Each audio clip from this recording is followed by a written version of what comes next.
নারী জলদস্যু শব্দটা শুনলেই কয়েক মুহূর্ত চিন্তায় পড়ে যেতে হয়। জলদস্যু নামটা শুনলেই আমাদের চোখের সামনে ভেসে ওঠে রুক্ষ স্বভাবের এক নাবিকের চেহারা, যার আপাদ মস্তক ময়লা আর বিদঘুটে পোশাকে ঢাকা। বিস্তীর্ণ ফেনিল জলরাশির বুক চিরে সে তার দলবল নিয়ে ঘুরে বেড়ায় আর ওত পেতে থাকে লুণ্ঠনের আশায়। সুযোগ পেলেই আক্রমণ করে জিম্মি করে ফেলে জাহাজের সবাইকে, তারপর তাদের মালামাল কবজা করে দ্রুত সেখান থেকে সটকে পড়ে, কখনো বা হত্যা করে ফেলে জিম্মিদের। গল্প সিনেমার বদৌলতে জলদস্যুদের নিয়ে রোমাঞ্চকর সব ঘটনা সম্পর্কে জানি আমরা। Barbarossa brothers, sir Francis Drake, captain কিডের মতো ভয়ানক জলদস্যুদের গল্প আমরা হয়তো শুনেছি। তবে ইতিহাস ঘাটলে দেখা যায় নারী পাইরেটরাও সমুদ্রের বুকে কম ত্রাস তৈরি করেনি।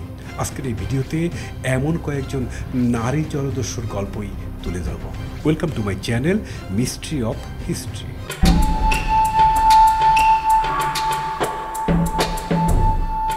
র্যাচেল ওয়াল।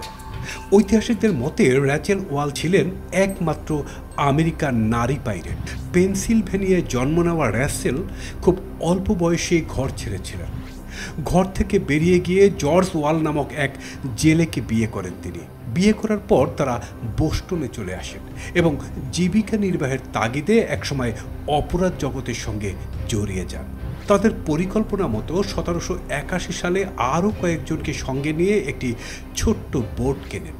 নতুন সঙ্গীদের নিয়ে ওয়াল দম্পতি নিউ ইংল্যান্ডের উপকূল ধরে যাত্রা শুরু করেন। তাদের উদ্দেশ্য ছিল অন্য জাহাজগুলোর কাছে নিজেদেরকে ঝড়ে আক্রান্ত জেলে হিসেবে উপস্থাপন করা। কোনো জাহাজ যদি তাদের সাহায্যে এগিয়ে আসে তবে উদ্ধারকারীদের আক্রমণ করে সব লুটে নেবেন তারা। তাদের পরিকল্পনা খুবই নিখুঁত ছিল, যার কারণে বহু জাহাজকে তারা বোকা বানাতে সক্ষম হয়েছিল। এভাবেই পুরো 1 বছর তারা কোনো রকম ঝামেলা ছাড়াই উপকূলীয় এলাকায় নিজেদের রাজত্ব বজায় রাখেন।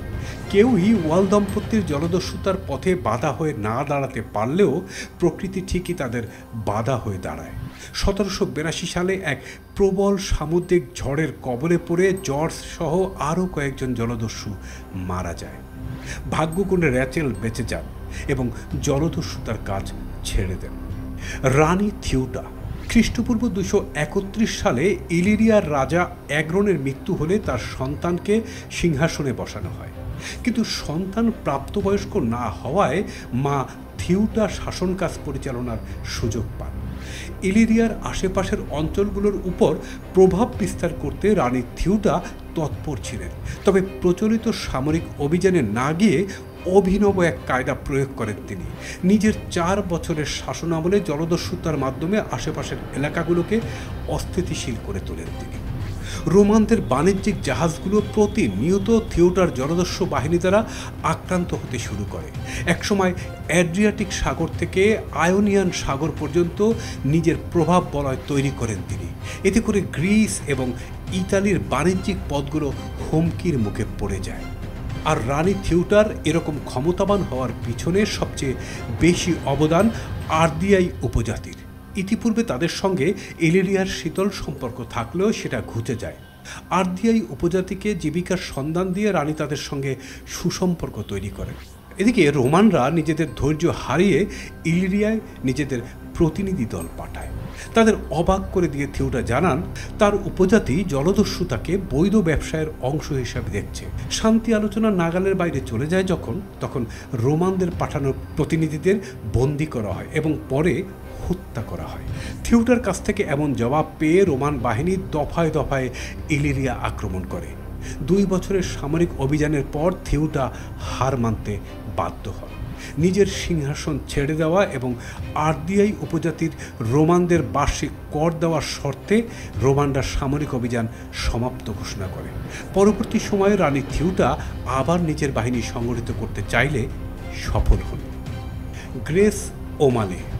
গ্রেস ওমালে এমন এক সামাজিক প্রেক্ষাপটে বেড়ে উঠেছিলেন যেখানে নারীদের শিক্ষা গ্রহণ এবং বাড়ি থেকে বের হওয়া ছিল একরকম নিষিদ্ধ। ঠিক সেই সময়ে সমুদ্রের বুকে 20টি জাহাজের এক বিশাল বহর নিয়ে জলদস্যুতার পেশা শুরু করেছিলেন তিনি। ব্রিটিশ রাজতন্ত্রকে বুড়ো আঙুল দেখানো গ্রেস জন্মেছিলেন এক প্রভাবশালী পরিবারে, যে পরিবার পশ্চিম আয়ারল্যান্ডের উপকূলে নিজেদের রাজত্ব কায়েম করেছিল। 1560-এর দশকে পরিবারের কর্তৃত্ব লাভ করার পর পারিবারিক ঐতিহ্যকে আরও চাঙা করে তোলেন গ্রেস ওমালে।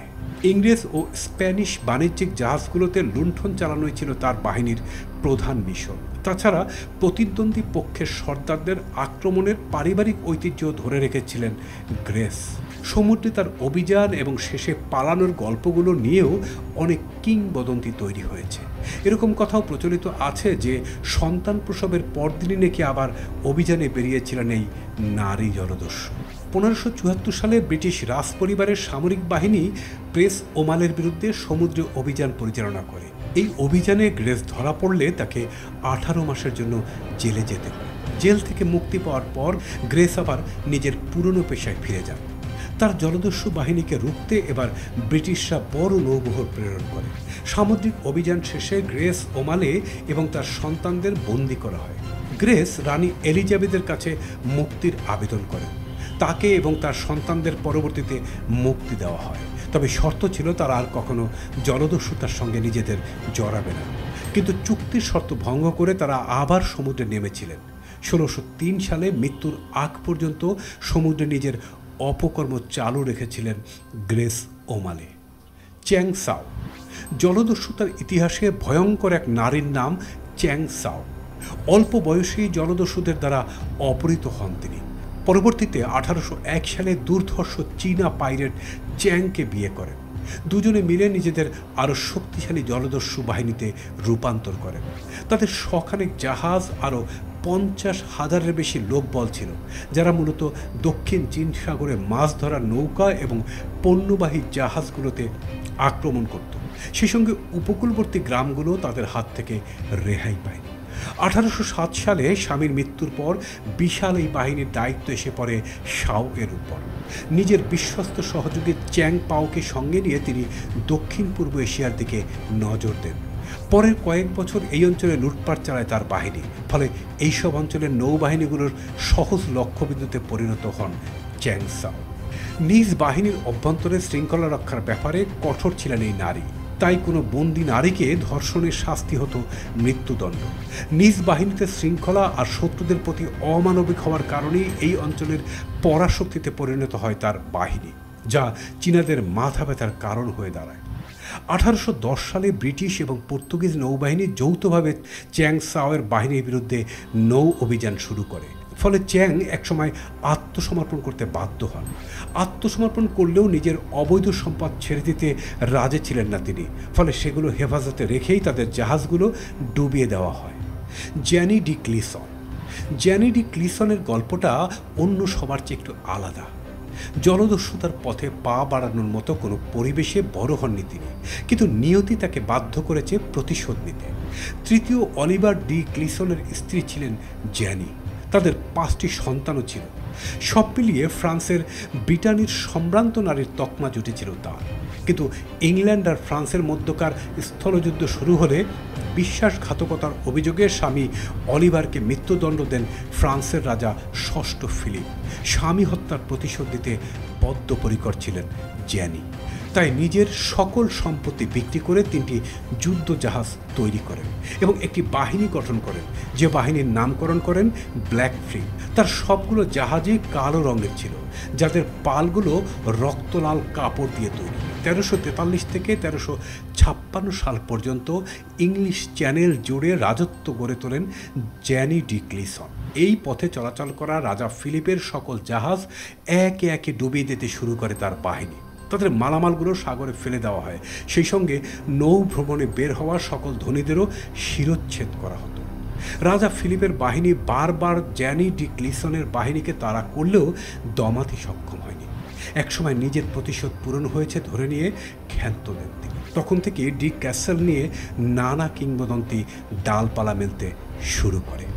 ভিউয়ার্স, ভিডিওটি সম্পর্কে কোনো মতামত থাকলে কমেন্টস করে জানিয়ে দেবেন, আর ভিডিওটি ভালো লাগলে শেয়ার করে দেবেন।